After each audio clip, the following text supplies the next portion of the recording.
All right, guys, so this is in 3 parts because my stepdaughter just stopped by. You'd think I could get a little peace and quiet around here, but no, it doesn't happen that way. All right, so the butler, phone has rang. Butler comes in and says here, murmured something close to Tom's ear, whereupon Tom frowned, pushed back his chair, and went without a word inside. So Daisy leans forward again, and her voice is glowing and singing. I love to see you at my table, Nick. You remind me of a rose, an absolute rose, doesn't he? She turned to Miss Baker for confirmation. An absolute rose? This was untrue. I'm not even faintly like a rose. She was only extemporizing, but a stirring warmth flowed from her, as if her heart was trying to come out to you, concealed in one of those breathless, thrilling words. So they're sitting there, and it's become quite awkward. And finally, Nick starts to talk, and it's Jordan. Jordan goes, "Don't talk. I want to hear what happens." And he's like, "Is something happening?" And she says, "You mean to say you don't know?" And she's kind of surprised. "I thought everybody knew." And he's like, "Well, I don't. Why? Tom has a woman in New York." "Got some woman?" I repeated blankly, and Miss Baker nodded. "Yeah, she might have the decency not to telephone him at dinner, don't you think?" So all of a sudden, back into the room comes Tom, followed by Daisy, who had followed him out of the room at some point. And they're fighting and yelling, and Daisy says, "Well, it couldn't be helped." And she sits down, and she tries to start her conversation some more, but obviously it's broken, anything that was kind of going on at this dinner. It was definitely something not very nice.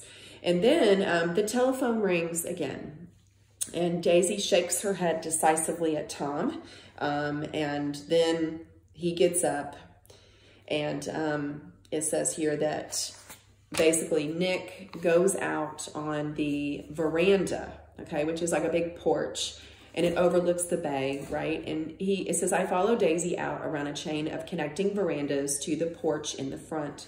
And this is a pretty important part, so I'm going to read it. "In the deep gloom, we sat down side by side on a wicker settee.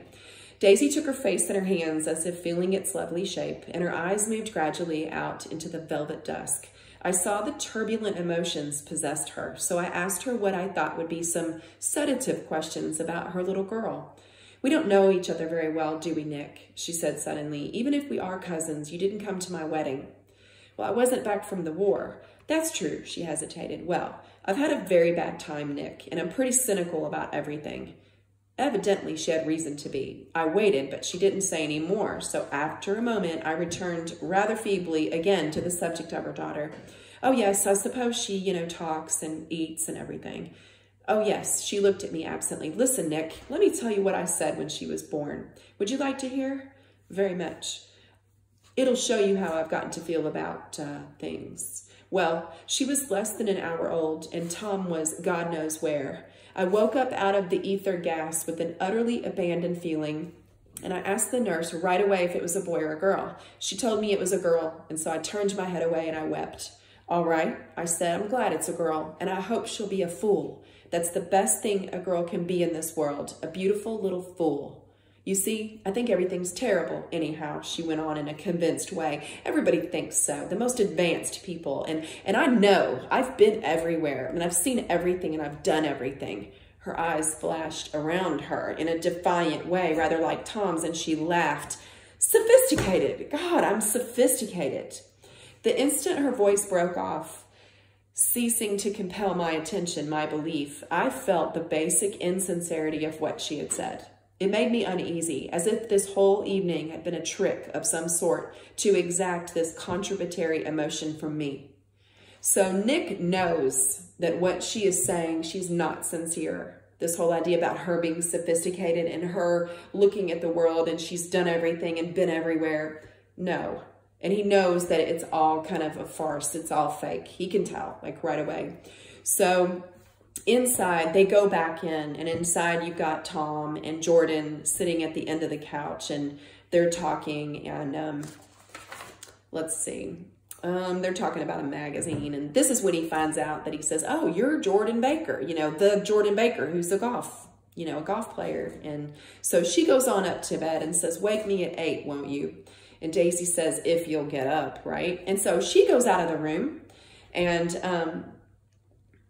as, let me see, as she leaves, she says, you know, good night, Mr. Carraway. See you soon. And Daisy says, of course you will. Oh, in fact, I think I'll arrange a marriage. Come over often, Nick, and I'll sort of, you know, fling you guys together, you know, lock you up accidentally in linen closets, push you out to sea in a boat and all that sort of thing. Good night, called Jordan from the stairs. I haven't heard a word. She's a nice girl, said Tom after a moment. They ought to let her run around the country this way. Who oughtn't to? Inquired Daisy coldly. Her family. Her family is one aunt, about 1,000 years old. Besides, Nick's going to look after her, aren't you, Nick?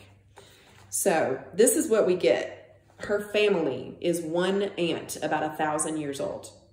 So she doesn't have family. That's why she's hanging around with Tom and Daisy, okay? But this is also where we find out where Daisy comes from. And it's kind of surprising. Tom and Daisy looked at each other for a moment in silence. Is Jordan from New York? I asked quickly. From Louisville. Our white girlhood was passed together there. Our beautiful white. So it turns out Daisy is from Louisville. Louisville, Kentucky. And Daisy and Tom's wedding, as it is described later, takes place in Louisville. I think that is so cool. It's right across the river. So they are still just sitting there talking before Nick gets up to leave. And they ask him, hey, we forgot to ask you something. It's important. We heard you were engaged to a girl out west. Yeah, that's right, corroborated Tom kindly. We heard you were engaged. No, it's a fake. I'm too poor, is what Nick says. But we heard it, insists Daisy. We heard it from 3 people, so it must be true. Well, of course I knew what they were referring to, but I wasn't even vaguely engaged. The fact that gossip had published the banns was one of the reasons I had come east, right? You can't stop going with an old friend on account of rumors. And on the other hand, I had no intention of being rumored into marriage. So, this is great at the end of this chapter. So this is the end, okay? Listen up carefully. It says that, nevertheless, I was confused and a little disgusted as I drove away. It seemed to me that the thing for Daisy to do was to rush out of the house, child in arms, but apparently there were no such intentions in her head. As for Tom, the fact that he had some woman in New York was really less surprising than that he had been depressed by a book. Something was making him nibble at the edge of stale ideas, as if his sturdy physical egoism no longer nourished his peremptory heart. So he comes back to his little house in West Egg and said, I ran the car under the shed and sat for a while on an abandoned grass roller in the yard. And it said the silhouette of a moving cat wavered across the moonlight, and turning my head to watch it, I saw that I was not alone. 50 feet away, a figure had emerged from the shadow of my neighbor's mansion and was standing with his hands in his pockets regarding the silver pepper of the stars. Something in his leisurely movements and the secure positions of his feet upon the lawn suggested that it was Mr. Gatsby himself, come out to determine what share of his was the local heavens. I decided to call to him.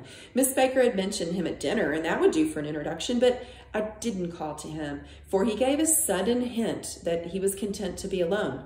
He stretched out his arms toward the dark water in a curious way, and as far as I was from him, I could have sworn that he was trembling. Involuntarily, I glanced seaward and distinguished nothing except a single green light, very minute, which means small, and far away, that might have been the end of a dock. When I looked once more for Gatsby, he had vanished, and I was alone again in the unquiet darkness. So the green light that he's literally reaching out and figuratively reaching out for is at the end of Daisy and Tom's dock. They are right across the sound from one another, okay? So it's a great introduction. We get main characters, we get descriptions, we know quite a few things about these people. Tomorrow, this is Monday. Tomorrow, we are going to do another Google Meet session at 11 o'clock a.m. and we're going to be getting into chapter 2. There can be discussion, questions. I think it's better off the first time. So I will have a link on Google Classroom in the morning on Tuesday morning earlier. And I'd love for you to join me, okay? Even if you missed chapter 1, join for chapter 2, okay?